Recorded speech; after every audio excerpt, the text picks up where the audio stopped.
கண்ணியத்துக்கும் மதிப்புக்கும் மரியாதைக்கும் உரிய அன்பின் சகோதர நண்பர்களே, தாய்மார்களே, சகோதரிகளே, உண்மையிலேயே ஒரு பொருத்தமான நேரத்தில் ஒரு பொருத்தமான ஒரு வினா கேட்கப்பட்டிருக்கிறது, எழுப்பப்பட்டிருக்கிறது. நாம் அனைவரும் இந்த நேரத்தில் இஸ்லாத்தை சரியாக புரிந்து கொள்வது மிக முக்கியமான கடமை, பொறுப்பு என்பதை நாம் உணர்ந்து கொள்ள வேண்டும். தீவிரவாதம் என்று சொல்லக்கூடியது மனிதனை எந்த மார்க்கத்தை அதனுடையவர்களிடமிருந்து படிக்காமல் புத்தகங்களிலிருந்தும்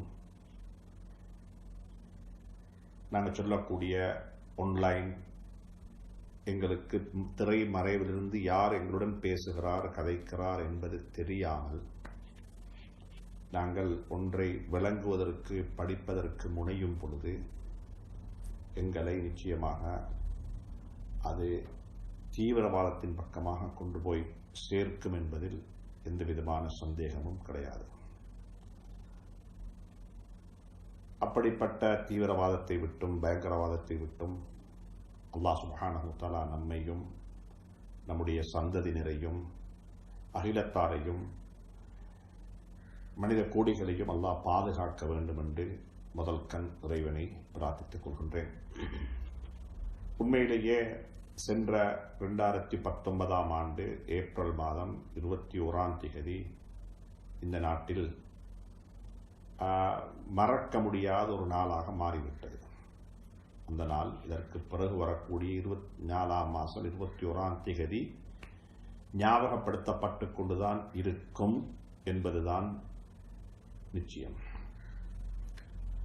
அதற்கு காரணமாக இருந்தவர்கள் இஸ்லாமியர்கள் என்று சொல்லுவதை விடவும் இஸ்லாத்தினுடைய பெயரை தனக்கு வைத்துக் கொண்டவர்கள்.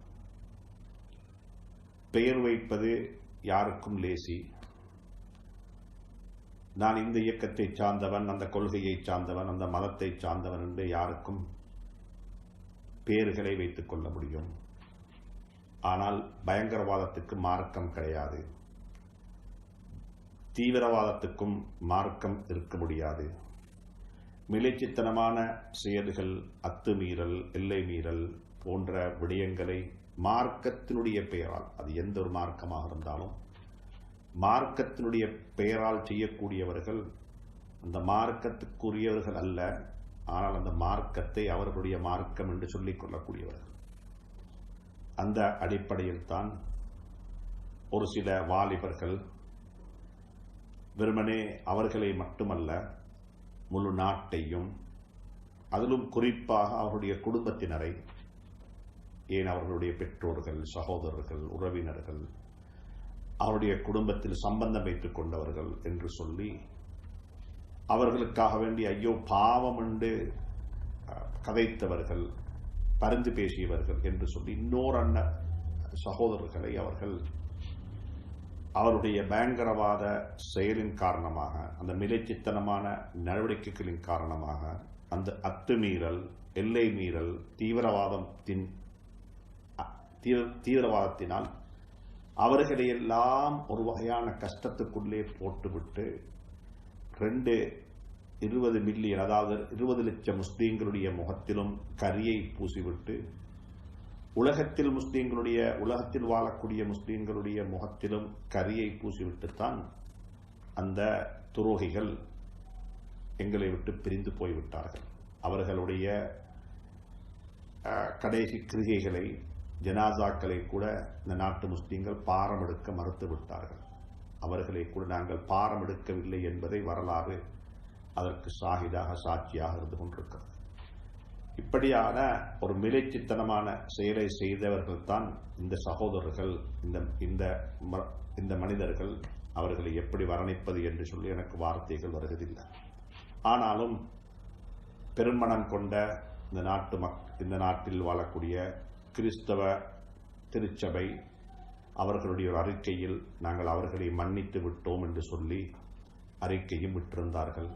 எது நடந்தாலும் அது அவர்களுடைய பெருந்தன்மை, அது அவருடைய பெரிய மனம், ஹஜ்ரத் ஈசா அலைஹிஸ்ஸலாத்து வஸ்ஸலாம் அவர்களுக்கு துரோகம் செய்தவர்களை அவர்களால் மன்னிக்க முடியும் என்றிருந்தால் ஏன் எங்களால் இவர்களை மன்னிக்க முடியாது என்று சொல்லி ஒரு கேள்வியையும் எழுப்பி அவர்கள் மன்னிப்பு வழங்கியிருந்தார்கள். அதனை நாங்கள் சென்ற வாரங்களில் பகிர்ந்து கொண்டோம். இது எப்படி இருந்தாலும் இந்த நாட்டில் இஸ்லாமியர்கள் முஸ்லீம்கள் ஒரு தேசப்பற்றுடன் நாட்டினுடைய இறைமையை பாதுகாத்தவர்களாக, நம்பிக்கைக்கு பாத்திரமானவர்களாக, இந்த நாட்டினுடைய சிங்கள ராஜாக்களுடைய காலத்திலிருந்து பெரிய பெரிய அதாவது பொறுப்புகளுக்கு பொறுப்பு சாட்டப்பட்ட பொறுப்பதிகாரிகளாக இந்த நாட்டில் நாங்கள் வாழ்ந்திருக்கின்றோம். அதுதான் வரலாறு. அதை பற்றி பல புத்தகங்கள், இஸ்லாமிய இலங்கை முஸ்லீம்களுடைய வரலாறு இந்த நாட்டில் என்று சொல்லக்கூடிய மகுடத்தின் என்ற பெயரில் தொனிப்பொருளில் பல புத்தகங்கள் மாற்று மதத்தை சார்ந்த சகோதரர்கள் கூட எழுதப்பட்டிருக்கிறது. எனவே எங்களுடைய வரலாறு அப்படிப்பட்ட ஒரு வரலாறு. இந்த நாட்டில் 1800 வருடங்கள் வாழ்ந்தாலும் கூட ஆயுதம் ஏந்தி போராடின ஒரு சமூகம் அல்ல. யாருக்கு எதிராகவும் நாங்கள் ஆயுதம் தூக்கவில்லை. எங்களுடைய உலமாக்களோ வாலிபர்களோ அல்லது இருக்கக்கூடிய அமைப்புகளோ எந்த ஒரு இயக்கமோ ஆயுத போராட்டத்தில் ஈடுபடாதவர்கள். நாங்கள் ஆயுதத்தை எங்களுடைய கையில் எடுக்கவில்லை என்று சொல்லக்கூடிய நிலைப்பாடுதான் எங்களுக்கு ஒரு 1800 வருடமாக எங்களுக்கு இருந்து வந்தது. எனவே எங்களை அப்படித்தான் மக்கள் பார்த்தார்கள். இந்த நாட்டில் வாழக்கூடிய ஏனைய சமூகங்கள் பொதுவாக ஆங்கிலேயருடைய காலத்தில் கிறிஸ்தவ சமூகம், அதே போன்று அதற்கு பிறகு ஏற்பட்ட ஒரு காலகட்டத்தில் 1980 கடைசி பகுதியில் ஒரு வகுப்பினருடைய அடாவடித்தனம், ஆயுதத்தை அவர்கள் கையில் எடுத்தது. அதற்கு பிறகு இந்த நாட்டினுடைய 30 வருட கால, அதாவது 3 தசாப்த காலங்களுடைய பயங்கரவாதம் என்று சொல்லி பல பயங்கரவாதங்களை இந்த நாடு சந்தித்திருக்கிறது. அவ்வப்பொழுதெல்லாம் அந்தந்த பயங்கரவாதத்துடன் சம்பந்தப்பட்டவர்கள் கையில் ஆயுதத்தை எடுத்து அவர்கள் ஆயுத போராட்டத்தில் ஈடுபட்டிருக்கிறார்கள். அவர்கள் ஆயுத போராட்டத்தில் ஈடுபட்ட பொழுதெல்லாம் அவர்கள் சார்ந்த மார்க்கம் தீண்டப்படவில்லை. அவர்கள் எந்த மார்க்கத்துக்குரியவர்களோ, எந்த இயக்கத்துக்குரியவர்களோ அல்லது எந்த கோட்பாட்டை பின்பற்றக்கூடியவர்களோ அந்த கோட்பாடு அல்லது அந்த இயக்கம், அந்த மார்க்கம் தீண்டப்படவில்லை. அது தனி மனிதர்களுடைய ஒரு அந்த வகுப்பாருடைய ஒரு செயல்பாடாகத்தான் அது சித்தரிக்கப்பட்டது. ஆனால் ஒரு துரதிர்ஷ்டவசமாக இவர்கள் செய்த செயல்பாட்டை இஸ்லாத்துடன் இணைத்து விட்டார்கள். ஒன்றை நன்றாக புரிந்து கொள்ளுங்கள், பயங்கரவாதத்துக்கு மார்க்கம் கிடையாது, பயங்கரவாதத்துக்கு எந்த கொள்கையும் கிடையாது. ஆனால் தயவு செய்து இந்த பயங்கரவாதம் என்பதை இஸ்லாமிய பயங்கரவாதம் என்று யாரும் சேர்த்து விடாதீர்கள். இஸ்லாம் அப்படிப்பட்ட ஒரு பயங்கரவாதத்தை போதிக்கவில்லை. இந்த நாட்டில் நாங்கள் 1800 வருடம் வாழ்ந்திருக்கிறோம். அப்படிப்பட்ட ஒரு போதனை, அப்படிப்பட்ட ஒன்று எங்களுக்கு சொல்லித்தரப்பட்டிருக்கும் என்றிருந்தால் நிச்சயமாக அதை கடைபிடித்திருப்பார்கள். அதை கடைபிடித்திருப்போம். நாங்கள் அப்படிப்பட்ட ஒன்றை எங்களுக்கு இந்த இஸ்லாம் போதிக்கவில்லை. நாங்கள் மக்களை நேசிக்கக்கூடியவர்கள், நாங்கள் ஒருவரை ஒருவர் சந்தித்துக் கொண்டால் சலாம் சொல்லக்கூடியவர்கள், உங்கள் மீது சாந்தி சமாதானம் உண்டாகட்டும் என்று பிறருக்கு உதவி செய்யக்கூடியவர்கள், நம்பிக்கைக்கு பாத்திரமாக நடந்து கொண்டவர்கள். அப்படிப்பட்ட வரலாறுகள் தான் எங்களுடைய வரலாறு. ஆனாலும் கூட துரதிர்ஷ்டவசமாக இந்த ஒரு சில வாலிபர்கள் செய்த இந்த மோசமான, இந்த மிலைச்சித்தனமான செயல்பாட்டினூடாக எங்களுடைய முகத்தில் கரி சாயம் பூசப்பட்டு சுமார் 240க்கும் மேற்பட்ட உயிர்களை காவிக்கொண்ட ஒரு நிகழ்வாக, ஒரு இன்சிடென்டாக அது ஆகிவிட்டது. 500க்கும் மேற்பட்ட சிறார்கள், நோயாளிகள் காயமுற்று, அதில் சிறுவர்கள், வயோதிபர்கள், பெண்கள், ஆண்கள் என்று வித்தியாசம் இல்லாமல் வெளிநாட்டுக்காராக்கள், உள்நாட்டுக்காராக்கள் என்று சொல்லியும், முஸ்லீம்கள், முஸ்லீம் அல்லாதவர்கள் என்று சொல்லியும் இன்னொரு உயிர்கள் அந்த நிகழ்வில் பறிபோய்விட்டது என்பதுதான் எங்களுக்கு இருக்கக்கூடிய ஒரே ஒரு வருத்தம். யார் யாரெல்லாம் இறையடி செய்து விட்டார்களோ, வஃபாத்தாகி விட்டார்களோ, மரணமடைந்து விட்டார்களோ அவர்களுக்கெல்லாம் நல்லது கிட்ட வேண்டும். இறைவன் அவர்களுக்கு பொருத்தமான,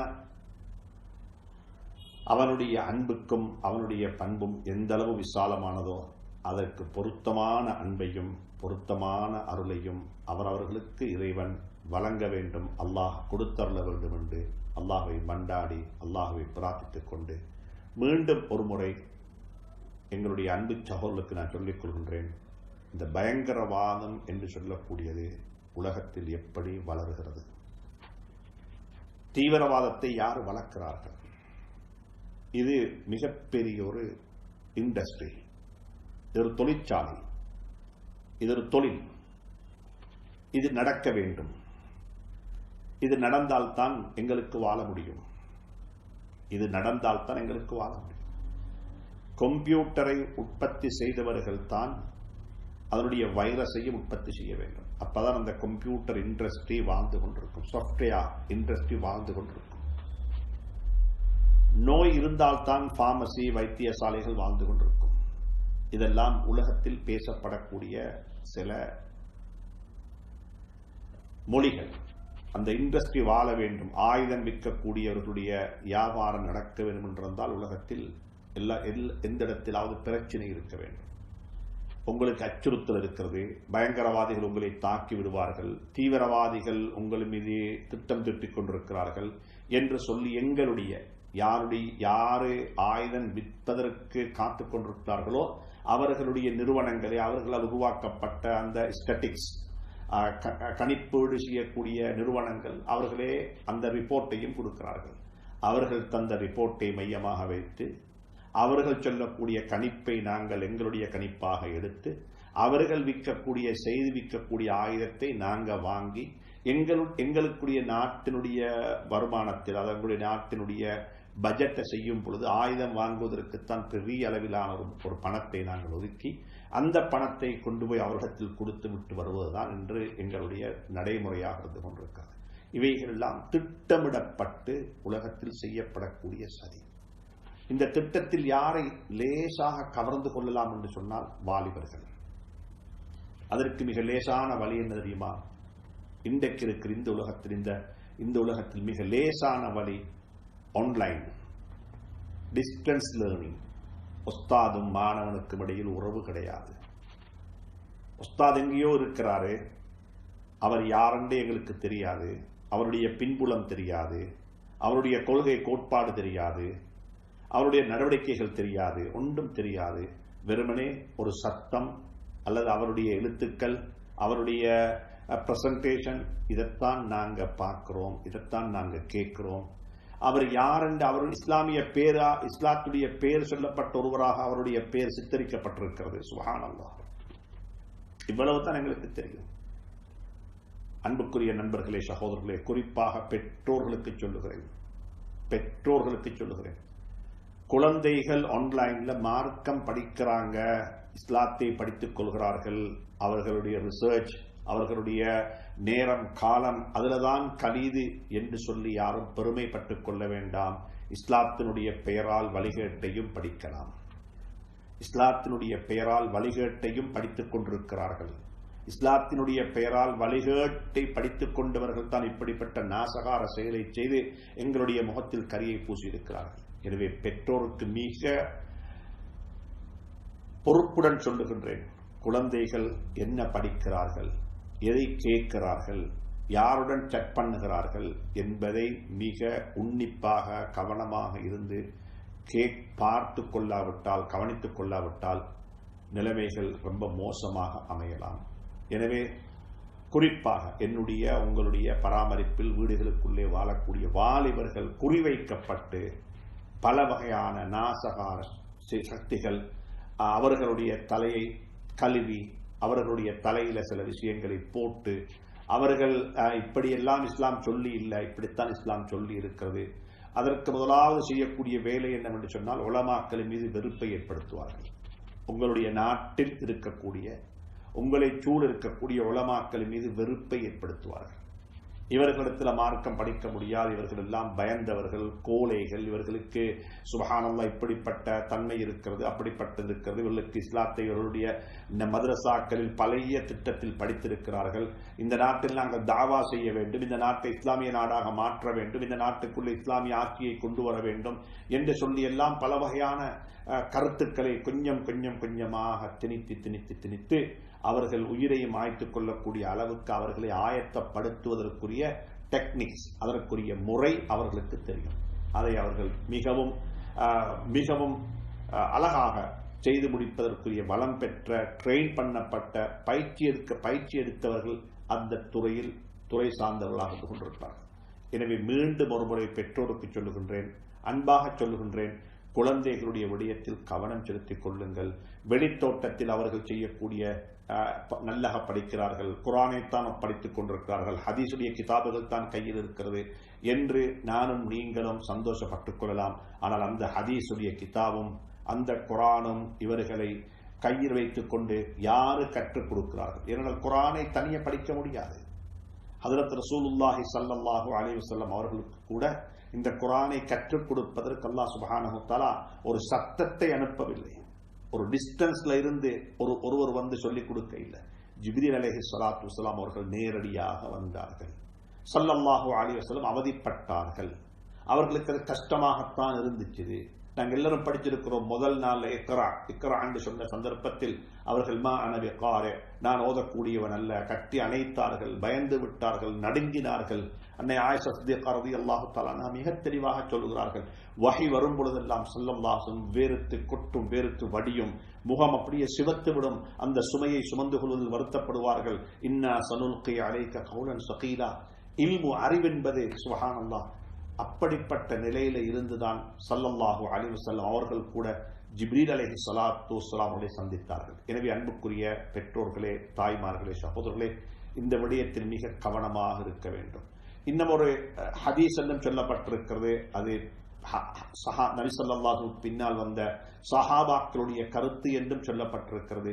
அதுதான் இன்னஹாதல் இல்ம தீனுன், தீனுடைய பெயரை சொல்லி படிக்கக்கூடிய இந்த அறிவு இருக்கிறதே அதுவும் தீன்.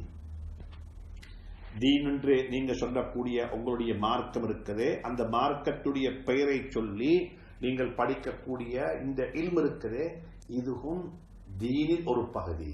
எனவே ஃபந்துரு அம்மன் தஅஹுதுனஹு, யாரிடத்திலிருந்து இந்த தீனை, இந்த தீனுடைய இல்மை, இந்த தீனுடைய அறிவை நீங்கள் பெற்றுக்கொள்கிறீர்கள் என்பதை ஒரு கணம் அவதானித்துக் கொள்ளுங்கள். எப்படி ஒதுவில்லாதவனுக்கு தொழ முடியாது, ஒதுவில்லாதவனுக்கு தொழுவிக்க முடியாது. அன்புக்குரிய சகோதரர்களே, நானும் ஒதுவுடன் இருக்க வேண்டும், அவரும் ஒதுவுடன் இருக்க வேண்டும். என்னை தொழுவிக்க கூடியவருக்கும் ஒதுவு இருக்க வேண்டும், எனக்கும் ஒதுவு இருக்க வேண்டும். ரெண்டு பேருக்கு ஒதுவு இருந்தால் தான் ஜமாத்தாக ஒருவரை ஒருவர் பிந்தி வந்து தொழ முடியும். எந்த மார்க்கத்தை நான் அவரிடத்தில் படிக்கப் போகிறேனோ அந்த மார்க்கத்துக்குரியவனாக அவன் இருக்க வேண்டும். அந்த மார்க்கத்தை சொல்லித்தரக்கூடியவனும் எனக்கு அதை வாழ்ந்து காட்ட வேண்டும். இவைகள் எல்லாம் இஸ்லாத்தை படிப்பதற்குரிய கோட்பாடுகள். வெறுமனே தியரிகளையும், வெறுமனே சட்டத்திட்டங்களையும், வெறுமனே தகவல்களையும் படித்துக் கொள்வதற்கு பெயர் இஸ்லாமிய நாலேஜ் அல்ல, இஸ்லாமிய அறிவல்ல. அது நடைமுறையாக எப்படி விளங்கிக் கொள்ள வேண்டும், எப்படி புரிந்து கொள்ள வேண்டும். ஏனென்று சொன்னால் ஸல்லல்லாஹு அலைஹி வஸல்லம் அவர்கள் எத்துணை மாற்று மதத்தை சார்ந்த மக்களுடன் வாழ்ந்திருக்கிறார்கள். ஸல்லல்லாஹு அலைஹி மருமகன் அபுல் ஆஸ் என்பவர் சுப்ஹானல்லாஹ் ஹஜ்ரத் ரசூலுல்லாஹி ஸல்லல்லாஹு அலைஹி மூத்த மகள் ஸைனப் ரலியல்லாஹு தஆலா அன்ஹாவுடைய கணவன். சுப்ஹானல்லாஹ். இஸ்லாம் என்று சொல்லக்கூடிய ஒரு நுபுவத், நபித்துவம் ஹஜ்ரத் ரசூலுல்லாஹி ஸல்லல்லாஹு அலைஹி வஸல்லம் அவர்களுக்கு கிடைத்த முதல் நாள் அன்றே அவருடைய முழு குடும்பமும் இஸ்லாத்தை ஏற்றுக்கொண்டது. குழந்தைகள் அனைவரும் இஸ்லாத்தை ஏற்றுக்கொண்டார்கள். ஹதீஜத்துல் குப்ரா ரலியல்லாஹு தஆலா அன்ஹா இஸ்லாத்தை ஏற்றுக்கொண்டார்கள். சுப்ஹானல்லாஹ். அனைவரும் இஸ்லாத்தை ஏற்றுக்கொண்டார்கள். அபுல் ஆஸ் என்பவர் அவர் நிராகரித்து விட்டார், ஏற்றுக்கொள்ள இல்லை. ஸைனப் ரலியல்லாஹு தஆலா அன்ஹாவுடைய கணவன். இரண்டு குழந்தைகளுடைய ஹஜ்ரத் ரசூலுல்லாஹி ஸல்லல்லாஹு அலைஹி வஸல்லம் இரண்டு குழந்தைகள், பேர பிள்ளைகளுடைய வாப்பா அபுல் ஆஸ் என்பவர். ஒன்று உமாமா ரலியல்லாஹு தஆலா அன்ஹா, இன்னும் ஒரு அலி. இந்த அலி ரலியல்லாஹு தஆலா அன்ஹு அந்த ஹலீஃபாவல்ல, இன்னும் ஒரு அலி. இந்த ரெண்டு குழந்தைகளுடைய தகப்பன். சுப்ஹானல்லாஹ். அப்படிப்பட்ட ஒரு நிலையில் 13 வருட மக்காவில் ஸல்லல்லாஹு அலைஹி வஸல்லம் தாவா செய்கிறார்கள், அழைப்பு விடுக்கிறார்கள், மக்களை கூப்பிடுகிறார்கள். மருமகன் எதிரியாகத்தான் இருந்தார். மருமகனை கொலை செய்யவும் இல்லை, மருமகனை விட்டு மகளை பிரிக்கவும் இல்லை, மகளை விட்டு மருமகனை பிரிக்கவும் இல்லை. ஹிஜ்ரத் செய்து போனாங்க ஸல்லல்லாஹு அலைஹி வஸல்லம். இடையில தாய் வஃபாத்தாகி விட்டார்கள், ஸைனப் ரலியல்லாஹு தஆலா அன்ஹாவுடைய. அந்த வஃபாத்தில், அந்த வஃபாத்துடைய அந்த ஜனாசாவில் கூட அபுல் ஆஸ் பங்கெடுத்துக் கொண்டார். சுப்ஹானல்லாஹ். இப்படியான மாற்று மதத்தை சார்ந்தவர்கள் எப்படி வாழ வேண்டும் என்பதற்கு இஸ்லாம் மிக அழகான உதாரணம் காட்டியிருக்கிறது. அதற்கு பிறகு ஸல்லல்லாஹு அலைஹி வஸல்லம் பத்ர் யுத்தத்தில் ஒரு யுத்தம் நடைபெறும். அந்த யுத்தத்தில் மாமாவுக்கு எதிராக சுப்ஹானல்லாஹ் ஹஜ்ரத் ஸைனப் ரலியல்லாஹு தஆலா அன்ஹா சொல்கிறார்கள், அந்த யுத்தம் எனக்கு ரொம்ப பெரிய ஒரு கவலையான யுத்தம். அந்த யுத்தத்தில் என்னுடைய தகப்பனார் வஃபாத்தாகிவிட்டால் நான் அனாதையாகிவிடுவேன். எனக்கு யார் இல்ல, வாப்ப இல்ல. என் கணவன் மௌத்தாகிவிட்டால் என் குழந்தைகள் அனாதையாகிவிடும். சுப்ஹானல்லாஹ். பத்ரை பத்தி ஸைனப் ரலியல்லாஹு தஆலா அன்ஹா வர்ணிக்கிறார். பத்ர் யுத்தம் நடக்குது, அப்ப நான் மதீனாவில் இல்ல, அப்ப நான் என் கணவனுடன் தான் இருக்கிறேன். என் கணவன் யாரு? என் வாப்பக்கு எகெயின்ஸ்டாக, எதிராக யுத்தம் செய்ய போயிருக்கிறாரு. ஒரு போர் முனையில சந்திக்கிறாங்க ரெண்டு பேரும், வாப்பாம் மருமகனும் என் கணவனும். என் வாப்ப ஷஹீதாகிவிட்டால், வாப்ப மௌத்தாகிவிட்டால் நான் அனாதையாகி விடுவேன். என் கணவன் மௌத்தாகிவிட்டால் இந்த குழந்தைகள் அனாதையாகிவிடும். இது ரெண்டும் நடக்கக்கூடாது. அதற்கு பிறகு சிறை கைதியாக பிடிக்கப்பட்டார்கள். ஸல்லல்லாஹு அலைஹி வஸல்லம் அப்பையும் அவருடன் நடந்து கொண்ட முறை சுப்ஹானல்லாஹ். அன்புக்குரிய நண்பர்களே, சகோதரர்களே, இஸ்லாத்தை தப்பாக புரியாதீர்கள். மாற்று மதத்தை சார்ந்த மக்களுடன் எப்படி நடந்து கொள்ள வேண்டும். அபூ தாலிப் ஹஜ்ரத் ரசூலுல்லாஹி ஸல்லல்லாஹு அலைஹி வஸல்லம் 42 வருடம் கார்டியனாக இருந்தவர் மாற்று மதத்தை சார்ந்த ஒரு சகோதரர், மாற்று மதத்தை சார்ந்தவர்.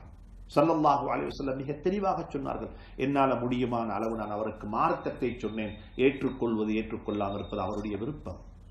அன்புக்குரியவர்களே, சகோதரர்களே, நன்றாக புரிந்து கொள்ளுங்கள். எங்களை சூழ இருக்கக்கூடிய மாற்று மதத்தவர்களை எல்லாம் நாங்கள் முஸ்லீம்களாக மாற்றிவிட வேண்டும் என்பதல்ல எங்களுடைய பொறுப்பு. இஸ்லாத்தை நாங்கள் அவர்களுக்கு சொல்ல வேண்டும், அது எங்களுடைய பொறுப்பு. இஸ்லாத்தை சொல்ல வேண்டும், அவர்கள் இஸ்லாத்தை படித்துக் கொள்ள வேண்டும். இஸ்லாத்தை படிப்பதற்கு 2 விடயம் இருக்கிறது. ஒன்று, அவர்களைப் போலவே நாங்களும் வாழ்ந்து கொண்டால் ஒருவரை ஒருவர் படிப்பதற்கு ஒன்றும் இல்லை. அவர்களிடம் இருக்கக்கூடிய சுயநலம் எங்கள்கிட்டையும் இருக்கிறது, அவர்களிடம் இருக்கக்கூடிய பழிவாங்கல் எங்கள்கிட்டையும் இருக்கிறது.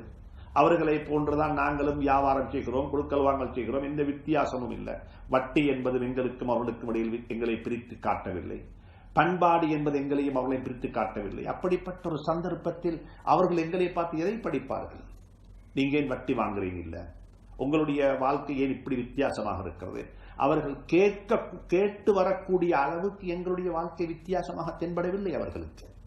எனவே அன்புக்குரிய நண்பர்களே, சகோதரர்களே, பண்பாட்டின் ஊடாக மட்டும்தான், நல்ல குணங்களின் ஊடாக மட்டும்தான், நல்ல அஹ்லாக்கின் ஊடாக மட்டும்தான், எங்களிடம் இருக்கக்கூடிய மன தூய்மையின் ஊடாக மட்டும்தான் மாற்று மதத்தை சார்ந்த மக்களுக்கு இஸ்லாத்தை விளங்க வைக்க முடியும் என்பதை இந்த நேரத்தில் பதிவு செய்ய விரும்புகின்றேன். மிக அன்பாக சொல்லுகின்றேன். 1200 வருடம் எங்களுடன் வாழ்ந்து கொண்டிருக்கிறார்கள். நாங்கள் சொல்லவும் இல்லை, அவர்கள் எங்களிடத்தில் கேட்டு வரவும் இல்லை. என்றால் கேட்டு வந்து படிக்கக்கூடிய அளவுக்கு எங்களிடத்தில் வித்தியாசமான ஒன்றை அவர்கள் கண்டுகொள்ளவும் இல்லை. வித்தியாசமான ஒன்றை கண்டுகொள்ளவும் இல்லை. மிக அன்பாக சொல்லுகின்றேன், யாரும் இதை குறையாக எடுத்து இதை விமர்சிக்க வேண்டாம். உதாரணமாக வைத்துக் கொள்ளுங்கள், ஒரு முட்டையை நீங்க எடுத்துக்கொண்டா, அந்த முட்டையை நீங்க வெளியால உடைத்து ஒரு மாற்றத்தை ஏற்படுத்தினால் அந்த முட்டையினுடைய வரலாறு முடிந்துவிடும். ஒரு முட்டையில வெளித்தோட்டத்தில் வெளியால உடைச்சால் அந்த முட்டை அதுக்கு பிறகு அது முடிந்துவிடும். ஆனால் அதே முட்டையினுடைய உடைப்பு உள்ளிருந்து வரக்கூடிய ஒரு சக்தியால உடைந்தால் ஒரு குஞ்சு வெளியே வரும், ஒரு கோழி குஞ்சு வெளியே வரும், ஒரு உயிர் வெளியே வருகிறது. எங்களுடைய மாற்றமும் அப்படிப்பட்ட ஒரு மாற்றமாக இருக்க வேண்டும். உள்ளிருந்து வரக்கூடிய மாற்றம், உள்ளிருந்து வரக்கூடிய இஹ்லாஸ், உள்ளிருந்து வரக்கூடிய கருணை, உள்ளிருந்து வரக்கூடிய ஆதரவு, உள்ளிருந்து வரக்கூடிய அன்பு ஒரு போலி அன்பல்ல, ஒரு ஜெனுவினான அன்பு உள்ளத்திலிருந்து வரும். தூய்மை என்பது உள்ளத்திலிருந்து வர வேண்டியது. சுபஹானல்லாஹ். உள்ளத்தால வர வேண்டிய பண்புகளை உள்ளத்தால கொண்டு வர பழகுங்கள், கொண்டு வர பழகுவோம். எனக்கும் தேவை, உங்களுக்கும் தேவை. எனவே அன்புக்குரியவர்களே, சகோதரர்களே, அந்த ஜெனுவினிட்டி, அந்த உண்மை, வமா துன்ஃபிகூன, அல்லாஹ் குர்ஆனில் மிக தெளிவாக சொல்கிறான். சூரத்துல் பக்ராவுல, நீங்க செலவழிக்கிறீங்களா, செலவழிங்க, பிரச்சனை இல்லை. ஆனால் உங்களுடைய செலவழிப்பில் என்ன வேணும்? நீங்க செலவழிக்கும் பொழுது என்ன வேணும்? எம்மாத்திரமும் பெரிய அளவிலான பணங்களை நாங்கள் செலவழிக்கிறோம் அல்லாஹுடைய தீனுக்காக வேண்டி, மாற்று மதத்தை சார்ந்த மக்களுக்கு வாரி வழங்குகின்றோம், கொடுக்கிறோம் என்று நாங்கள் சொல்லிக் கொள்கிறோம். ஆனால் அல்லாஹ் சுப்ஹானஹு வ தஆலா குர்ஆனில் மிக தெளிவாக சொல்கிறான், நீங்க செலவழிக்கும் பொழுது வமா துன்ஃபிகூன இல்லா பித்திகாஅ வஜ்ஹில்லாஹ்.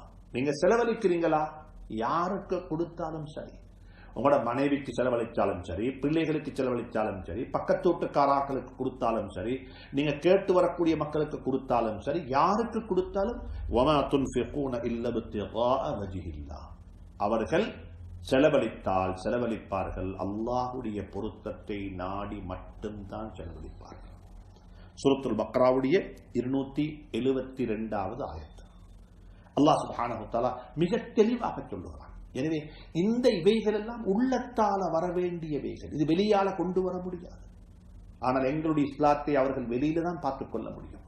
சில ஐடென்டிட்டி அடையாளங்கள் மட்டும் இருக்கிறது, சில அடையாளங்களை மட்டும் நாங்கள் வைத்துக் கொண்டிருக்கிறோம். சஹாபாக்களுக்கு அடையாளம் இருந்துச்சு, சீமாஹும் ஃபீ வுஜூஹிஹிம் மின் அஸரி ஸுஜூத், சுஜூது செய்த அடையாளம் நெற்றியில் இருந்துச்சு. ஆனால் அந்த அடையாளம் மட்டுமல்ல அவருடைய அடையாளம், ருக்கஅன் சுஜ்ஜதன் சுஜூதுடைய அடையாளம் இருந்துச்சு. ஆனால் அதே சந்தர்ப்பத்தில் அவர்களுடைய உள்ளுக்கு இருந்த கவலை, அன்பு, இரக்கம், தயாளத்தனம், பாசம், விட்டுக் கொடுப்பு, சுப்ஹானல்லாஹ், அந்த தூய்மையான பண்புகள், இவைகள் தான் அந்த காலத்தில் வாழ்ந்த மக்களை கவர்ந்தது. எனவே அன்புக்குரிய நண்பர்களே, சகோதரர்களே, காலத்தின் தேவையாக இருந்து கொண்டிருக்கிறது. இந்த நாட்டில் வாழக்கூடிய நானும் நீங்களும் இதற்கு வகை சொல்ல வேண்டும். இந்த நாட்டில் வாழக்கூடிய மக்களுக்கு இஸ்லாத்தை நாங்கள் விளங்க வைப்பது. இஸ்லாம் என்றால் என்ன, இஸ்லாத்தினுடைய பார்வையில் கொள்கை என்ன. உதாரணமாக வைத்துக் கொள்ளுங்களேன், இது யாரையும் பிளேம் பண்றதல்ல, இது என்னையும் உங்களையும் நானும் நீங்களும் பிளேம் பண்ணிக்கொள்வோம். அப்ப நான் சொல்லி முடிக்க இல்லை. ஜைனப் ரலியல்லாஹு தஆலா அன்ஹா உடைய கணவன் அப்படி நடந்து விட்டார். அதற்கு பிறகு ஜைனப் ரலியல்லாஹு தஆலா அன்ஹா அவர்களுடைய கணவன் சிறை கைதியாக பிடிக்கப்பட்டு பத்ர் யுத்தத்தில் திருப்பி அனுப்பப்பட்டார்கள். திருப்பி அனுப்பும் பொழுது ஸல்லல்லாஹு அலைஹி வஸல்லம் மருமகனை கூப்பிட்டு சொன்னார்கள், நீங்கள் ஒரு மாற்று மதத்தை சார்ந்தவராக இன்னும் இருக்கிறீங்க, என்ற மகள் ஒரு முஸ்லிமாக இருக்கிறாள், ஆனால் என்னுடைய மார்க்கம், நான் கொண்டு வந்திருக்கக்கூடிய மார்க்கம் இதை அனுமதிக்கதில்லை, நீங்க போய் என்னுடைய மகளை திருப்பி அனுப்பி விடுவீர்களா என்று வினயமாக வேண்டிக் கொண்டார்கள். சிறை கைதி இடத்தில் மருமகன் தான் சிறை கைதியாக பிடிக்கப்பட்டிருக்கிறார். எந்த தெண்டப்பணமும் எடுக்காமல் திருப்பி அனுப்பிவிட்டார்கள். நடந்தவைகள் முழுக்க சொல்ல முடியாது. அவர் போய் ஹஜ்ரத் ஜைனப் ரலியல்லாஹு தஆலா அன்ஹாவை அனுப்பிவிட்டார்கள், குழந்தைகளுடன் சேர்த்து. 2 குழந்தைகளையும் எடுத்துக்கொண்டு அந்த பெண்மணி வந்து சேர்ந்து விட்டார். சேர்ந்ததற்கு பிறகு ஸல்லல்லாஹு அலைஹி வஸல்லம் சொன்னார்கள், சஹாபாக்கள் குடும்பத்தினர்கள் வேண்டிக் கொண்டார்கள், திருமணத்தை பற்றி பேசினார்கள். இல்லை, நான் இன்னும் திருமணத்தில் தான் வாழுகின்றேன், நான் எதிர்பார்க்கின்றேன் என்னுடைய கணவன் வந்து சேருவார், என்னுடைய கணவன் என்னுடன் வந்து சேருவார். என்னையும் அவரையும் இஸ்லாம் என்று சொல்லக்கூடிய ஒன்று பிரித்திருக்கிறது, ஆனால் அதே இஸ்லாம் என்னையும் அவரையும் சேர்த்து விடலாம். சுப்ஹானல்லாஹ், சுப்ஹானல்லாஹ். மக்காவுடைய 13 வருஷம், இப்பொழுது மதீனாவுடைய 2 வருஷம் பூர்த்தியாகிவிட்டது. 15 வருடம் எந்த விடயம் நடக்கவில்லையோ அந்த விடயத்துக்கு ஆதரவு வைக்கிறார் ஜைனப் ரலியல்லாஹு தஆலா. சுப்ஹானல்லாஹ். ஜைனப் ரலியல்லாஹு தஆலா நிக்காஹ் செய்யல, தன்னுடைய கணவன் வந்து சேருவாரு, தன்னுடைய குழந்தைகளுடைய பாப்பா வந்து சேருவாரு, அதற்கு ஆதரவு வைத்தார். மாற்று மதத்தை சார்ந்தவர் முஸ்லீமாக வந்து சேர வேண்டும். என்னுடைய மார்க்கம், நான் கொண்டிருக்கக்கூடிய இந்த விசுவாசம், கொள்கை என்னையும் அவரையும் பிரித்திருக்கிறது, ஆனால் அந்த கொள்கை என்னையும் அவரையும் சேர்ப்பதற்கும் சந்தர்ப்பம் இருக்கிறது.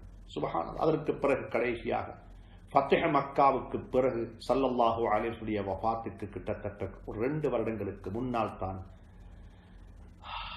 ஒரு கைதியாக மீண்டும் பிடிக்கப்பட்டு மதீனா முனவ்வராவுக்கு வந்த சந்தர்ப்பத்தில் அவர் மீண்டும் அனுமதி பெற்று மக்காவுக்கு போய் மக்காவில் அவரிடமிருந்த உடைமைகள், அமானிதங்கள் எல்லாம் திருப்பி கொடுத்து விட்டு மக்களுக்கு மத்தியில் பகிரங்கமாக ஏலான் செய்து விட்டார், நான் மதீனாவுக்கு போய் என்னுடைய மனைவியுடன் சேர்ந்து கொள்ளப் போகின்றேன், நான் முஸ்லீமாகிவிட்டேன், நான் சஹாபியா நபித்தோழராக மாறிவிட்டேன் என்று சொல்லி தன்னை அறிமுகப்படுத்திக் கொண்டிருக்க பிறகு ஹஜ்ரத் ஜைனப் ரலியல்லாஹு தஆலா அன்ஹா அந்த அபுல் ஆஸுடன் மீண்டும் வாழ்ந்தார்கள்.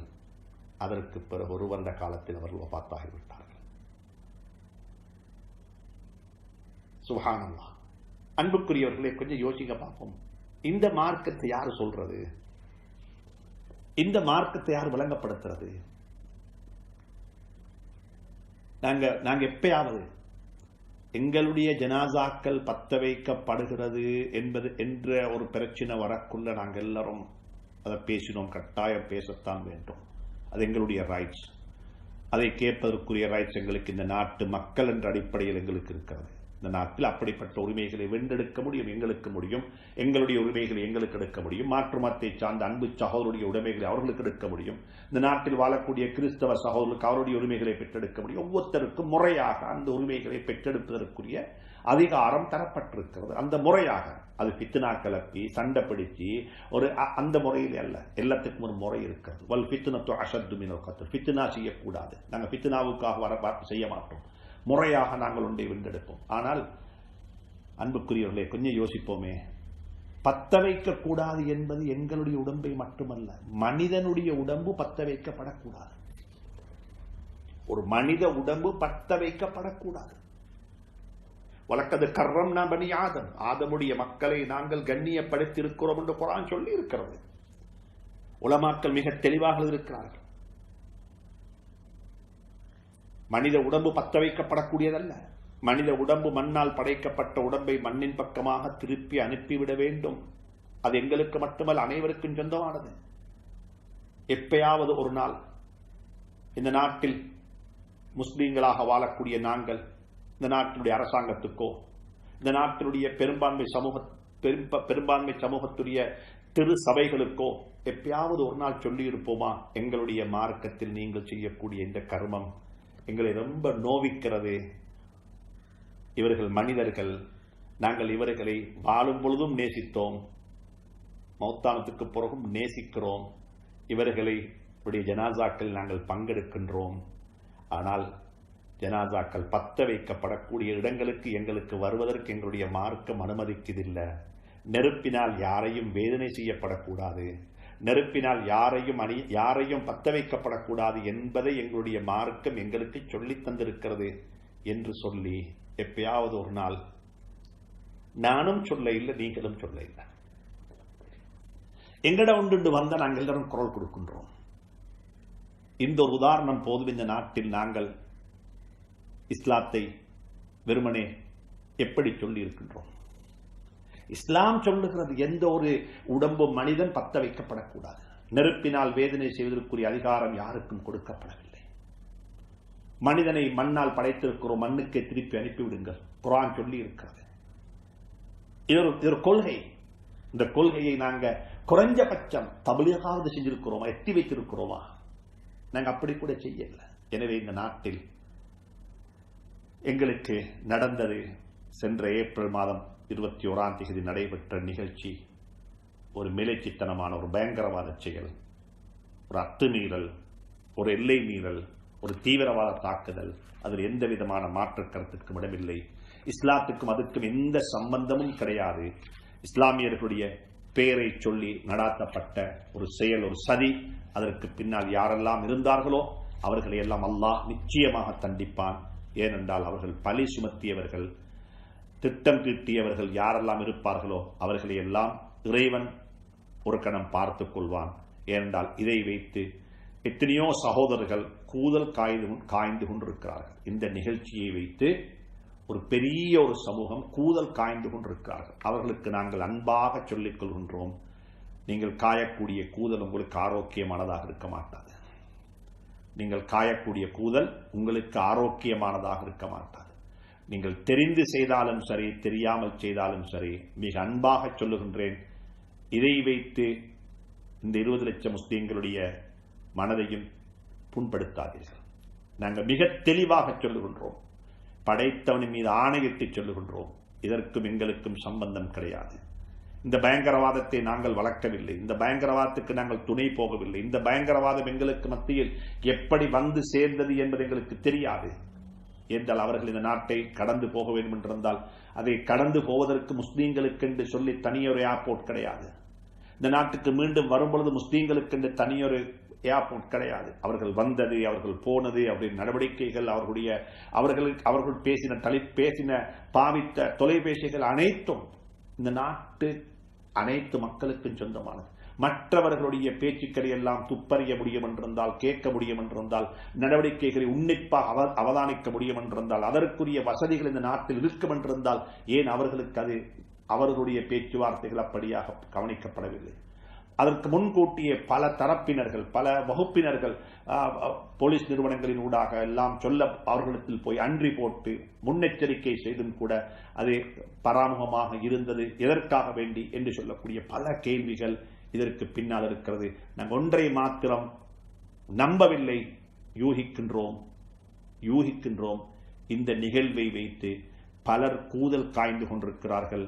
உங்களுக்கு நாங்கள் எங்களால் ஒன்றும் செய்ய முடியாது, ஒன்றைத்தான் செய்ய முடியும், உங்களுக்கும் நல்லது கிட்ட வேண்டும் என்று இறைவனை முதல் கண் பிரார்த்தித்துக் கொள்கின்றோம். இதை விட்டு வெளியே வாருங்கள். அப்படி இல்லாவிட்டால் எங்களால் ஒன்றும் செய்ய முடியாது, எனக்கும் உங்களுக்கும் பொறுப்பாளனாக இருக்கக்கூடிய இறைவன் ஹக்கு சுப்ஹானஹு தஆலா எது பொருத்தமோ அந்த பொருத்தமானதை அவன் செய்து முடித்து விடுவான் என்பதை கவனத்தில் கொள்ளுங்கள். அல்லாஹ் சுப்ஹானஹு தஆலா இந்த நாட்டை பாதுகாப்பானாக, இந்த நாட்டினுடைய இறைமையை பாதுகாப்பானாக, இந்த நாட்டுடைய வளங்களை பாதுகாப்பானாக, இந்த நாட்டுக்கு ஏற்பட்டிருக்கக்கூடிய இந்த நோயை விட்டும், இந்த கொடூரமான ஆள்கொள்ளி நோயை விட்டும் இந்த நாட்டையும் இந்த நாட்டு மக்களையும் சுத்தப்படுத்துவானாக, பாதுகாப்பானாக. இந்த நாட்டில் சகோதரத்துவத்தையும் மனிதநேயத்தையும் நிரந்தரமாக வாழ வைப்பானாக. அல்லாஹ் சுப்ஹானஹு தஆலா என்னையும் உங்களையும் பொருந்திக் கொள்ள வேண்டும். இந்த நாட்டுக்கு நல்லது கிட்ட வேண்டும். சென்ற வருட பயங்கரவாத தாக்குதல், அந்த தீவிரவாதிகளுடைய மிலைச்சித்தனமான செயலில் யாரெல்லாம் உயிரிழந்தார்களோ அவருடைய குடும்பங்களுக்கெல்லாம் இறைவன் பொறுமையை நசீவாக்க வேண்டும், பொறுமையை கொடுத்தருள வேண்டும் என்று மீண்டும் ஒரு முறை பிரார்த்தனை செய்து, இதற்கு பிறகு இப்படிப்பட்ட எந்த ஒரு நிகழ்ச்சியும், எந்த ஒரு அசம்பாவிதமும், எந்த ஒரு தீவிரவாத தாக்குதலோ பயங்கரவாத தாக்குதல்களோ இந்த நாட்டில் யாராலும் நடத்தப்படக்கூடாது. இந்த நாட்டு பாதுகாப்பான ஒரு நாடாக இருக்க வேண்டும் என்று இறைவனை கேட்டு முடித்துக் கொள்கின்றேன்.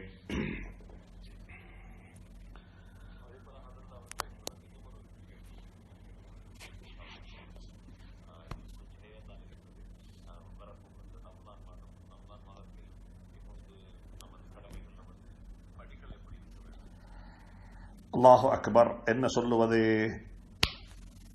1200 வருட காலத்தினுடைய வரலாற்றில் அந்த சென்ற வருடம் ஒரு கசப்பான நாளாக இருந்தது போல வாழ்க்கையில் சந்தித்த ரமதான்களில் ஒரு வித்தியாசமான ஒரு ரமதானாக இந்த ரமதான் இருக்கப் போகிறது என்பதுதான் யதார்த்தம். ஏனென்றால் கடந்த காலங்களில் எல்லாம் ரமதானை சந்திக்க இருக்கின்றோம் என்றால் பள்ளிவாசல்கள் எல்லாம் அலங்கரிக்கப்படும். பள்ளிவாசல்களில் பொதுவாக பல நிகழ்ச்சிகளுக்கான ஏற்பாடுகள் செய்யப்பட்டிருக்கும். அன்னதானம் கொடுப்பதற்காக வேண்டி கஞ்சி காய்ப்பார்கள், நோன்பு திறப்பதற்கு ஏற்பாடு, சஹருக்குரிய ஏற்பாடு, இராக்கால தொழுகைகளுக்கான ஏற்பாடுகள், பயான் நிகழ்ச்சிகளுக்கான ஏற்பாடுகள் என்று இன்னொரு ஏற்பாடுகளை பள்ளிவாசல்கள், ஊர் மட்டத்தில் ஏழைகளுக்கான அன்னதானம் கொடுக்கக்கூடிய அமைப்பில் இப்படியான பல நிகழ்ச்சிகள் ரமதானுடைய மாதத்தில் நடக்கும். அதிலும் குறிப்பாக பாடசாலைகள் எல்லாம் விடுமுறையாக இருக்கும். ரமதானுக்கென்றே பாடசாலைகள் விடுமுறை கொடுத்து விடுவார்கள். சிறுவர்கள், சிறுமிகள், வாலிபர்கள், பாடசாலை மாணவர்கள், மாணவிகள் என்ற அனைவருமே இந்த ரமதானை மிகவும் குதூகலமாக கொண்டாடி மகிழக்கூடிய ஒரு ரமதானாகத்தான் இந்த ரமதான் கடந்த காலங்களில் இருந்தது. ஆனால் இந்த வருடம் இந்த ரமதான் எங்களை எல்லாம் தனிமைப்படுத்திவிட்டது. பள்ளிவாசல்கள் மூடப்பட்டிருக்கிறது. அல்லாஹ் எங்கள் மீது கோபப்பட்டுத்தானோ தெரியாத கதவுகளை மூடிவிட்டான். என்னுடைய வீட்டுக்கு வர வேண்டாம் என்று சொல்லிவிட்டானோ தெரியாது. என்னுடைய புனிதமான வீடுகளை அலங்கரிப்பதற்கு நீங்கள் தகுதியற்றவர்கள் என்று தள்ளிவிட்டானோ தெரியாது. ஆனால் அல்லாஹ் இரக்கமுடையவன், அல்லாஹ் அன்புடையவன். குர்ஆனை கொண்டும் ஜிக்ருகளை கொண்டும் தொழுகைகளை கொண்டும் இஅ்திகாஃபுடைய அமலை கொண்டும் அலங்கரிக்கப்பட்ட ரமலான் யாரும் இல்லாத இடமாக மாறிவிட்டது. யா அல்லாஹ், இந்த பள்ளிகளை மீண்டும் திறந்து விடுவாயாக. எங்களை அந்த பள்ளிகளுக்குள்ளே வாழ வைத்து விடுவாயாக. எங்களுடைய உள்ளம் அந்த பள்ளிக்குள்ளே சம்பந்தத்துடன் இருக்கிறது. யா அல்லாஹ், வகல்புஹு முஅல்லகுன் பில் மசாஜித் என்று எந்த வாலிபர்களை பற்றி நீ புகழ்ந்து சொன்னாயோ, நாளை கியாமத்துடைய நாளையில் 7 பேர் அந்த சுருக்கத்துடைய இந்த நிழலும் இல்லாத நாளில் நிழல் இருப்பார்கள் என்று சொன்னாயே, அவர்களில் ஒருவர் தான் யாருடைய உள்ளம் பள்ளியோடைய சம்பந்தமாக இருக்குமோ, பள்ளியோடே தான் உள்ளம் இருக்குது, அப்படிப்பட்ட கூட்டத்தில் எங்களையும் ஆக்கி வச்சிருயா அல்லாஹ். அப்படிப்பட்ட கசப்புகள் நிறைந்த, மனக்கவலைகள் நிறைந்த ஒரு ரமலானை நாங்கள் இறைவனுடைய நாட்டத்தின் பிரகாரம் சந்திக்க இருக்கின்றோம். வீடுகளுக்குள்ளே அடைக்கப்பட்டிருக்கின்றோம். பக்கத்து வீட்டுக்காரனை விட்டும் தூரப்படுத்தப்பட்டிருக்கின்றோம். வீட்டுக்குள்ளே அடைக்கப்பட்டிருக்கின்றோம். பெற்றோர்களை கூட போய் பார்த்து விட்டு வர முடியாத சந்தர்ப்பம். குடும்பத்தை கூட போய் பார்த்து அவர்களுடைய துக்கங்கள், அவர்களுக்கு நோன்புக்கு ஏதாவது செய்துவிட்டு வருவோமே, அவருடன் சேர்ந்து ஒரு இஃப்தார் செய்வோமே, ஒரு சஹர் செய்வோமே என்று கூட கனவு காண முடியாத ரமலானாக இந்த ரமலான் இருக்குமோ தெரியாது. எனவே அன்புக்குரியவர்களே, இது அல்லாஹுடைய நாட்டம். எங்களுக்கு மட்டுமல்ல, கடந்த காலங்களில் சென்ற வாரம் மாற்றுமத்தை சார்ந்த சகோடைய பெருநாள் கூட அப்படித்தான் அமைந்து விட்டது. அவருடைய புது வருடம் அப்படித்தான் இருந்தது. வீடுகளுக்குள்ளே இருந்து வீடுகளுக்குள்ளேயே அவருடைய கர்மங்களை முடித்துக் கொண்டார்கள். நாளைய தினம், இன்றைய தினம் நடைபெற்றுக் கொண்டிருக்கக்கூடிய இந்த கிறிஸ்தவ சகோதரர்களுடைய ஈஸ்டர் சண்டே, அதையும் அவர்கள் அப்படித்தான் செலிபிரேட் பண்ணி கொண்டிருக்கிறார்கள். அதே போன்று எங்களுடைய ரமதானும் அப்படித்தான் இருக்க போகிறது. எனவே முதலாவதாக ஆஃபியத்தான வாழ்வு, ஆரோக்கியமான வாழ்வு கடமை, கட்டாயம். எனவே நோய் பரவுவதற்குரிய அறிகுறிகள் இருக்கும் என்றிருந்தால் நாங்கள் ஒருபோதும் எந்த ஒன்றையும் அதைவிட முற்படுத்த முடியாது. நாங்கள் எங்களுக்கு இந்த நாட்டு சட்டம், எங்களுக்கு வழிகாட்டக்கூடிய இலங்கை ஜமியத் உலமா, அதே போன்று முஸ்லீம் கல்ச்சரல் அஃபேர்ஸ் என்று சொல்லி, வக்ஃப் போர்டு என்று சொல்லி இருக்கக்கூடிய அமைப்புகள் எல்லாம் எங்களுக்கு சொல்லக்கூடிய புத்திமதிகளை எல்லாம் கேட்டு எப்படி நடந்து கொள்ள வேண்டும். பள்ளிவாசல்களில் கஞ்சி காய்ச்சக்கூடாது என்று சொல்லப்பட்டிருக்கிறதாக அறிந்து கொண்டோம். பள்ளிவாசல்கள் மூடப்பட்டுத்தான் இருக்கும் என்று சொல்லப்படுகிறது. ஜும்மாவுடைய தினங்கள் இன்னும் தொடர்ச்சியாக இப்படித்தான் இருக்கும் என்று சொல்லப்பட்டிருக்கிறது. மறு அறிவித்தல் எங்களுக்கு சரியாக வரும் வரைக்கும் உறுதி செய்யப்பட்ட, சும்மா யாரோ ஒருத்தர் சொல்லிட்டாங்க துறக்கலாமாம் என்று சொன்னதுக்கு துறக்க வேண்டாம், சட்டத்தின் கீழ் நீங்கள் மீண்டும் தண்டிக்கப்படுவீர்கள். எனவே உறுதியான உத்தியோகபூர்வமான செய்தி உங்களுக்கு உத்தியோகபூர்வமான இடங்களில் இருந்து, பள்ளிவாசல் வக்ஃப் போர்டுடைய சொத்து, வக்ஃப் போர்டு தான் அந்த பள்ளிவாசல்களுடைய உடைமைகளை நிர்வகிக்கக்கூடியவர்கள். முஸ்லீம் கல்ச்சரல் அஃபேர்ஸ் இந்த நாட்டினுடைய அட்மினிஸ்ட்ரேஷனுடைய பங்கு ஆகப்பெரிய அத்தாரிட்டி, அதிகாரபூர்வமானவர்கள் அவர்கள்தான். எனவே அவர்கள் சொல்லக்கூடிய புத்திமதிகள் என்ன செய்ய வேண்டும் என்பதை யாரோ ஒருவர் சொன்னாங்க என்பதற்காக செய்து விடாமல், அவர்களுடைய வழிகாட்டலை முற்றுமுழுதாக அவர்களுக்கு வழிபட்டு நாங்கள் இதனை செய்வது எங்களுடைய தார்மீக பெரிய ஒரு கடமைப்பாடாக இருக்கிறது. எனவே ரமலானுடைய காலம் வந்து கொண்டிருக்கிறது. எனக்கு ஒன்றை மாத்திரம் இந்த இடத்தில் நான் பதிவு செய்ய விரும்புகின்றேன். வீடுகளுக்குள்ளே இருக்கக்கூடிய காலத்தில் எங்களுடைய ரமலானை நாங்கள் எப்படி கழிப்பது? நான் அதை பற்றி இன்ஷால்லா நீண்ட ஒரு நேரம் பேச வேண்டியிருக்கும். சுருக்கமாக சொல்லுவதாக இருந்தால், ஒவ்வொரு நாளும் குறைஞ்சபட்சம் ஒரு 3 மணி நேரத்தை நாங்கள் இந்த ரமலானில் இபாதத், வணக்க வழிபாடுகள் நிறைந்த, அல்லாஹுடன் உள்ள உறவுகளை வலுப்படுத்திக் கொள்வதற்குரிய கால நேரமாக அந்த நேரத்தை நாங்கள் மாற்றி, அந்த ஒரு குறைஞ்சபட்சம் ஒரு 3 மணி நேரம், உதாரணமாக வைத்துக் கொள்ளுங்கள், சஹர் சுபஹுடைய அசான் இந்த காலகட்டத்தில் 4:45 என்றால் 4:15 மணிக்காவது நாங்கள் சஹரு சாப்பிட வேண்டும். சஹரு சாப்பிட்டு எங்களுடைய வேலைகளை முடித்துக் கொள்ள வேண்டும். அப்படி என்றிருந்தால் 4:15 இருந்து 3:15 இருந்து 4:15 மணி வரைக்கும் 1 மணித்தியாலம், 1 மணித்தியாலம் குடும்பத்தில் உள்ள அனைவரும் 1 மணித்தியாலம் கியாமுல் லைல், குர்ஆன், ஜிக்ரு, இஸ்திக்ஃபார் என்றா அந்த நேரம் சஹருடைய நேரம். வபில் அஸ்ஹாரிஹும் யஸ்தக்ஃபிரூன், சஹருடைய நேரம். செய்த பாவங்களை நினைத்து வருந்தி தௌபா செய்து குர்ஆனுடைய திலாவத்திலும் தஹஜ்ஜத்திலும், சுப்ஹானல்லாஹ், இன்னல் முத்தகீன கானூ ஃபி ஜன்னாத்தின், அல்லாஹ் குர்ஆனில் சொல்லுகிறான், கானூ கலீலம் மினல் லைலி மா யஹ்ஜஊன் வபில் அஸ்ஹாரிஹும் யஸ்தக்ஃபிரூன்.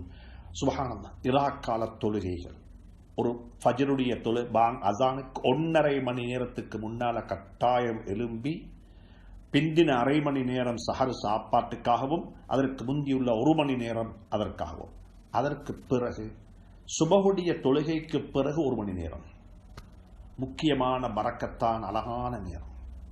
முழு குடும்பமும் தூங்குற பழக்கத்தை 1 மணித்தியாலம் பின்னுக்கு போட்டுட்டு 1 மணித்தியாலம் பின்னுக்கு வச்சு போட்டு சுபஹுடைய அசான்ல இருந்து தொழுகைக்கு பிறகு 1 மணித்தியாலம் இஷ்ராக்குடைய நேரம் வரும் வரைக்கும் சுப்ஹானல்லாஹ். அதுல ஒரு மணி நேரம் குர்ஆனுடைய திலாவத்து ஹிஸ்பு செய்யலாம். குடும்பத்தில் ஹிஸ்பு எல்லாரும் உம்மா வாப்பா சகோதரர்கள் அந்த குடும்பத்தில் உள்ளவர்கள் எல்லாரும் வட்டமாக உட்கார்ந்து ஒருவர் ஓத மற்றவர்கள் செவிமடுக்க ஜிக்ருகள் ஹஜ்ரத் ரசூலுல்லாஹி ஸல்லல்லாஹு அலைஹி வஸல்லம் அவர்களின் மீது வாய் நிறைய ஸலவாத்து சொல்லக்கூடிய பழக்க வழக்கம்.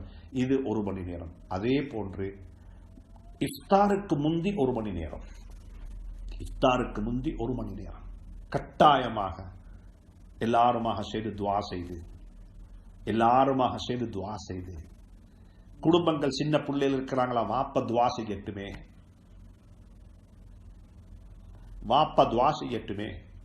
தாய் துஆ ஓதட்டுமே, பிள்ளைகளுக்கு முன்னால் 4 சொட்டு கண்ணீர் கொட்டட்டுமே. நாங்கள் தான் இருக்க போகின்றோம். பிள்ளைகளை வச்சுக்கொண்டு பிள்ளைகளுக்காக வாப்பா துஆ கேட்கிறாரு, மனைவியை வச்சுக்கொண்டு மனைவிக்காக வேண்டிய கணவன் துஆ செய்கிறாரு. நாங்க எங்கட பிள்ளைகளை வச்சுக்கொண்டு எங்கட வாப்பா உம்மக்கு துஆ செய்கின்றோம். நாங்க பிள்ளைகளை வச்சுக்கொண்டு எங்கட குடும்பத்துக்கு துஆ செய்கிறோம் என்றால் நாளைக்கு இன்ஷா அல்லாஹ் நாங்க இல்லா போன காலத்திலையும் அவர்களுடைய பிள்ளைகளை வச்சுக்கொண்டு எங்களுக்கு அவர்கள் துஆ செய்வார்கள். எனவே ரமதானுடைய காலம் மிக பிரயோஜனமான பொறுமதியான காலம் எங்களை நெருங்கிக் கொண்டிருக்கிறது. இன்னும் ஒரு சில நாட்கள் மட்டும் இருக்கிறது. தயவு செய்து யாரும் எந்த ஒரு பிரச்சனையையும் இந்த வாட்ஸ்அப்லையும் இந்த ஃபேஸ்புக்லையும் தராவே 20 8 அப்படி தொழுவது, கூட்டு துவாவா தனி துவாவா, இப்படியா அப்படியா, புறப்பாத்தோமா இல்லையா, தயவு செஞ்சு சொல்றேன் அன்புக்குரியவர்களே, இந்த ரமலானை நாசப்படுத்தாதீர்கள். நீங்க நினைச்சீங்க நீங்க மார்க்கம் படிக்கிறீங்கன்னு சொல்லி உண்மையிலேயே மார்க்கம் படிக்கணும் என்றது அதை படிச்சிருக்கிற ரமலானுக்கு முன்னால. ரமலான் இது சண்டை பிடிக்கிற மாதம் அல்ல, இது ஜிதாலுடைய மாதம் அல்ல, இது தர்க்கம் செய்யற மாதம் அல்ல, இது யாரும் ஏசிக்கொள்ற மாதம் அல்ல. தயவு செஞ்சு அப்படிப்பட்ட கர்மங்களுக்கு நீங்க மாட்டிக்கொண்டு நீங்களும் உங்களோட நோன்பை நாசமாக்கி நீங்க ஃபார்வர்ட் பண்ணக்கூடிய ஒவ்வொரு எஸ்எம்எஸும் அது 1000 பேருடைய இடத்துல போயிட்டு 1000 பேர் அதை பார்ப்பாங்கன்னு இருந்தா நீங்க 1000 பேருடைய நோன்பை நாசமாக்கின குத்தத்துக்கு நீங்க குத்தவாளியாக மாறிடுவீங்க. மறந்துடாதீர்கள். வனக்துபுமா கத்தமு ஆசாரஹும், இதெல்லாம் ஆசாறுகள், நீங்க விட்டுட்டு போறது. எத்தனையோ பேர் கபருக்கு போய்த்தாங்க, ஆனா அவர்களுடைய வாய்ஸ் வலையதளங்களில் வலம் வந்து கொண்டிருக்கிறது. அல்லாஹ் மன்னிப்பானாக, அதை நல்லதாக்கி வைப்பாங்க. எத்தனையோ சகோதரர்கள் மண்ணறைக்கு போய்விட்டார்கள், அவருடைய கபருடைய வாழ்க்கை ஆரம்பித்து விட்டார்கள். அவர்கள் விட்டு போன அடையாளங்கள் இப்பயும் இருக்கிறது. வாட்ஸ்அப்புகள்ல, ஃபேஸ்புக்ல, ட்விட்டர்ல, இன்ஸ்டாகிராம்ல அவர்கள் செய்துவிட்டு போனது நல்லதும் இருக்குது, கெட்டதும் இருக்குது. நல்லது இருந்தாலும் நல்லதாக இருக்கும் கபருக்கு. இன் அஹ்சன்தும் அஹ்சன்தும் லி அன்ஃபுசிக்கும். மிக அன்பாக சொல்லுகின்றேன், இந்த ரமதானில் எப்படி சாப்பாடு, உணவு, தண்ணியை விட்டும் தூரமாக இருக்கின்றோமோ அதே போல இந்த கையில் இருக்கக்கூடிய டேட்டாவையும் விட்டு தூரமாகிற அளவுக்கு எங்கட ரமலான் மிக பிரயோஜனமானதாக இருக்கும். எனவே நல்லவைகளுக்கு பாவிக்கிட்டு நல்லவைகளை தேடிக்கொண்டு நல்லதை பரத்திரத்துக்குரிய ரமலானாக இந்த ரமலானை ஆக்கிக் கொள்ளுங்கள். வீணான வம்புகள்ல நீங்க யாரும் மாட்டிக்கொள்ள வேண்டாம். தராவிஹி நீங்க 8 தானா தொழணும். அல்ஹம்துலில்லாஹ் அழகா 8 தொழுதுட்டு அல்லாஹும்ம பிஸ்மிக அமூத்து வஹ்யா என்று படுப்பது, தூங்கிக் கொள்வது உங்களுக்கு மிகச் சிறந்தது. 8 தொழக்கூடிய 20 தொழக்கூடிய ஒருத்தர் 20 ரக்காத்தை தொழுதுட்டு சுன்னத்து 3 வித்திரு 3 ரக்காத்தையும் தொழுதுட்டு ஓத வேண்டிய அவுராதுகள் எல்லாம் ஓதிட்டு மாஷா அல்லாஹ் நீங்களும் நித்திரை செய்து கொள்வது மிக பொருத்தம். இதை 2ஐயும் செய்ய இயலாது. இன்றைக்கு எனக்கு நான் 20 தொலை இல்லை, நான் 8 தொலை இல்லை, நான் இஷா மட்டும்தான் தொலை போறேன். மாஷா அல்லாஹ் அல்ஹம்துலில்லாஹ், நல்ல விடயம். இஷா 4 ரக்காத் அழகா தொழுதுட்டு அதற்கு பிறகுள்ள சுன்னத்தையும் தொழுதுட்டு வித்திரையும் தொழுதுட்டு நீங்களும் நித்திரை செய்து விட்டா மாஷா அல்லாஹ் இந்த நாட்டில் மிக நல்லது மலக்கும், இந்த நாட்டில் நல்லது மணக்கும், நல்லது மலரும், நல்லபடியாக சமூகம் வாழும். இல்லாம நீங்க 3 பேரும் ஒன்று சேர்ந்து கொண்டா, நீங்க 3 பேரும் ஒன்று சேர்ந்து கொண்டு கையில 3 பேரும் 3 போன் எடுத்துக்கொண்டு பேச ஆரம்பித்தால் நீங்க செய்தது 3 பேரு தான். இந்த நாட்டில் 20 லட்சம் மக்களுடைய வாழ்க்கையில் கஷ்டமாக அமையும், டிஸ்டர்பாக அமையும். அதனால மிக அன்பாக, பணிவாக, இரக்கமாக உங்களுடைய கொண்ட அன்பின் காரணமாக வேண்டிக் கொள்கிறேன். வலிகுல்லின் விஜ்ஹத்துன் ஹுவ முவல்லிஹா ஃபஸ்தபிகுல் கைராத். நீங்க 20ண்டா 20, அவங்க 8ண்டா 8, இவர் ஒன்றுமில்லண்டா ஒன்றுமில்ல. நான் தயவு செஞ்சு சொல்றேன், நீங்க அப்படியே இருந்துகோங்கோ. நீங்க யாரும் சண்டை பிடிக்காம இருக்கிறதுல தான் எங்களுக்கு கைரு, இந்த உம்மத்துக்கு கைரு, இந்த சமூகத்துக்கு கைரு. அல்லாஹ் சுப்ஹானஹு வ தஆலா என்னையும் உங்களையும் பொருந்திக் கொள்வானாக. உங்களுடைய வேளாண் துஆக்களையும் எங்களையும் இந்த நாட்டில் வாழக்கூடிய அத்துணை மக்களையும் இந்த நாட்டையும் இந்த நாட்டுடைய இறமையையும் பாதுகாக்க வேண்டும் என்று அல்லாஹ்விடத்தில் கையேந்தி துஆ செய்ய மறந்து விடாதீர்கள். நாட்டு எங்களுடைய நாடு, எங்களுடைய தாய் நாடு, நாங்கள் பிறந்த இடம். இந்த இடத்தை எங்களால் மறக்க முடியாது.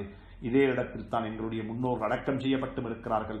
இதே இடத்தில் எங்களுடைய சந்ததியினர் வாழவும் இருக்கிறார்கள். எனவே இந்த நாட்டுக்கு நல்லது நடக்க வேண்டும் என்று இறைவனை பிரார்த்தித்துக் கொள்வோம். அல்லாஹ் எனக்கும் உங்களுக்கும் ஆரோக்கியமான ஆபியத்தான ரமலானாக வரக்கூடிய ரமலானை ஆக்கி வைக்க வேண்டும் என்று இறைவனை வேண்டி சந்தர்ப்பத்தை அமைத்து தந்த அனைவருக்கும் நன்றி கூறி, உங்கள் அனைவருக்கும் நல்ல ரமலானாக இந்த ரமலான் அமைய வேண்டும் என்று மீண்டும் ஒரு முறை அல்லாஹ்விடத்தில் இருக்கரம் ஏந்தி துஆ செய்து கொண்டவனாக விடைபெறுகின்றேன். வஸ்ஸலாமு அலைக்கும் வரஹ்மத்துல்லாஹி தஆலா வபரகாத்துஹு.